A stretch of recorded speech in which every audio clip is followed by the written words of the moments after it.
For over a year, Erika Kirk, the wife of Micky McCoy, kept a secret. But this wasn't just any secret. This was a secret that, if revealed, could turn the entire story of Charlie Kirk upside down. Behind the well-curated image of public appearances, behind the polished smiles and composed interviews, Erika was hiding the kind of truth that could change everything. The truth about what really happened and how everything had unfolded. In the weeks that followed, as the story slowly began to unravel, people started connecting the dots. Dots that had never been addressed before. And it wasn't just the secrets Erika had been keeping. It was the strange and unsettling behavior of Micky McCoy that left everyone wondering, what was going on? Why was Micky acting so oddly? The leaks began to surface, and as they did, the internet buzzed with suspicion. People began to say that Erika Kirk, now desperately trying to control the narrative, was doing everything in her power to stop the truth from being exposed.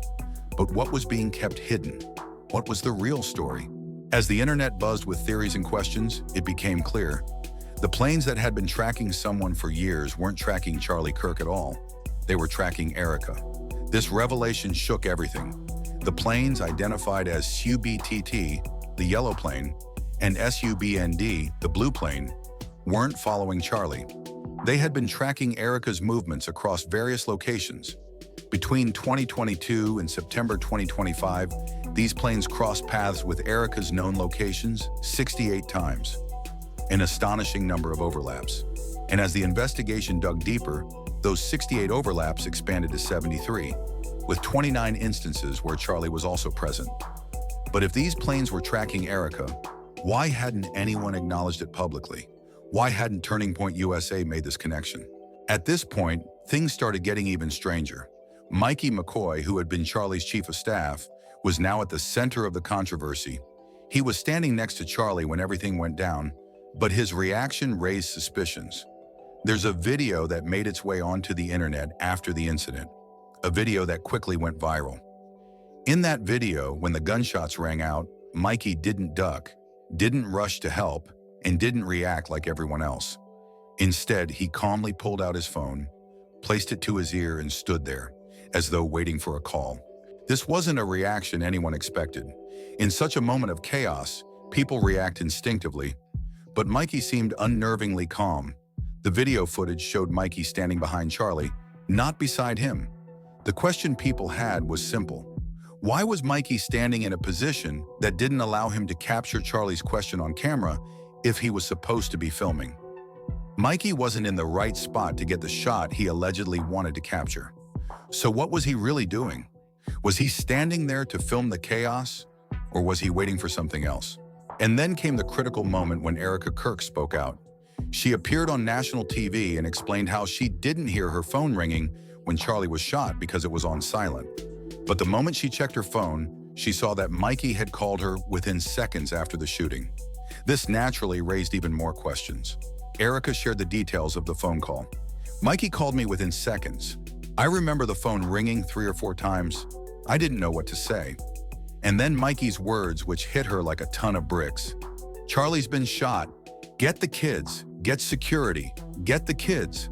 Erika recalled how she collapsed in the parking lot, overwhelmed with shock. She immediately called security, trying to piece together what had just happened. But Micky's actions didn't add up. His calmness in the face of such chaos seemed off. Was he really that shocked, or was there something else going on? What had Micky known? And why had he reacted so differently compared to everyone else? This was where the story began to take a darker turn. The more people examined Micky's reaction, the more they started to question the whole situation. Micky wasn't the only one who seemed to be acting out of the ordinary. After the shooting, Micky quickly started putting out content, filming moments that made him appear heroic. Turning Point USA immediately shifted into high gear, pushing Micky into the spotlight. Every article, every social media post, every press release portrayed Micky as the new leader, the young hero who had stepped in to fill Charlie's shoes. But why the rush? Why so soon after the tragedy? Was it really about mourning, or was it about something else? And then, Candace Owens, one of the loudest voices in conservative circles, spoke out, questioning the timing and the strange behavior of Micky McCoy. Candace suggested that Micky's immediate rise to prominence felt too calculated. It was as if Micky had been positioned to take over after Charlie's death, and the timing of his glorification was too quick. Micky, once just a 23-year-old young chief of staff, had now become the new face of Turning Point. But who was he really? How did he go from being an unknown figure to being placed at the center of the organization's future so suddenly? People started to question his role in all of this, and the more they dug into his background, the stranger the situation seemed. This was where things took an even more surreal turn. Just a few weeks before Charlie's death, Micky and his family went on their first ever vacation with the Kirk family. Micky's wife, Erika, posted about the trip online, calling it their first family vacation. During the trip, Micky filmed moments of the Kirk family that seemed oddly intimate. But why was Micky filming so much? Why was he capturing such personal moments of the family? This wasn't how a typical vacation would go. Why were they acting like documentary filmmakers, recording everything? But that wasn't all. Just 4 days before Charlie's death, Micky filmed Charlie again, this time during a trip to Korea. Why had Micky suddenly decided to start filming Charlie now? What was his motivation? The timing was too suspicious for people to ignore. Why was Micky documenting everything at such a sensitive time? The questions kept mounting. In Korea, Micky and Charlie were supposed to visit the DMZ, where former President Trump had famously met with Kim Jong-un. But that plan was scrapped at the last minute. Instead, Micky filmed Charlie at a different location and even captured behind-the-scenes moments with a pastor backstage. But 2 days after the event, that same pastor was arrested for speaking about politics from the pulpit. Why was Charlie, who had always been so careful with political conversations, suddenly involved in a situation that led to someone's arrest?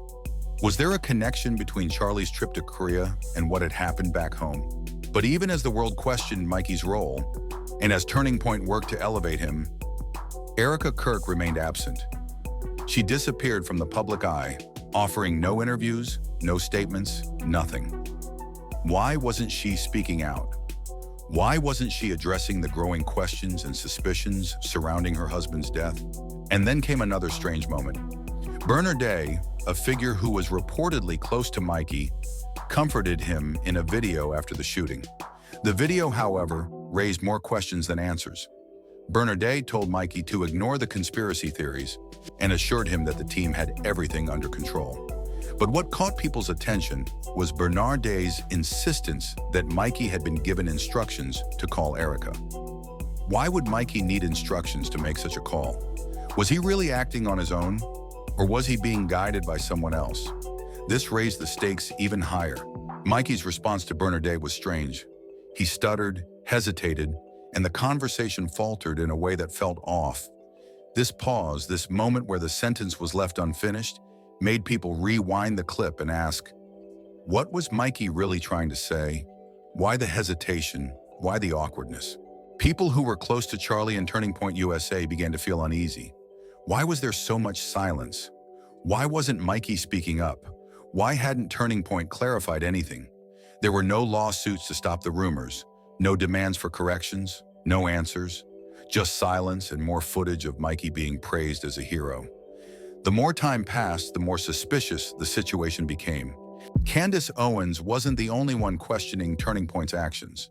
She pointed out that just 48 hours before Charlie's death, he had informed people at Turning Point, as well as Jewish donors and a rabbi, that he was going to abandon the pro-Israel cause. Was this the real reason behind his death? Did someone want to silence him before he could speak out? And then there was the message Charlie had sent saying, "They are going to me." Who was he talking about? Who was they? As Erika's silence continued, the story only became more convoluted. And when it came to the strange behavior of Turning Point USA, Candace Owens made a bold statement. "I will not allow Micky McCoy to replace Charlie. I won't let you put someone in his chair without a fight." She was adamant. She wasn't going to let the narrative be manipulated. She wasn't going to let Micky McCoy become the new face of the movement without answers. Meanwhile, the situation surrounding Erika only grew more confusing. Why had she been absent for so long? Why wasn't she addressing the questions? And why did she, just days after Charlie's death, announce that she was pregnant? The timeline didn't add up. Charlie had been dead for more than 10 weeks. but Erika claimed to be 8 weeks pregnant with his child. How could that be? This only further fueled the suspicions, especially when some speculated that the child wasn't Charlie's at all. This is where the story takes another strange turn. The details surrounding Erika's pregnancy, the timing and the circumstances made the whole situation feel even more eerie. And then there were the mysterious planes. Planes that had been tracking Erika's every move. Planes that had been connected to her for years. What was going on? Why were planes flying in and out of places that seemed to follow Erika's steps? The math on this didn't add up. Was Erika really under someone's watch, or was there a much larger game at play? So, what do you think is really going on here? Are we being lied to, or is there a truth that hasn't come to light yet? Let us know your thoughts in the comments below. Don't forget to like and subscribe if you want to see more in-depth investigations like this. The truth might be hidden, but we'll keep asking the questions.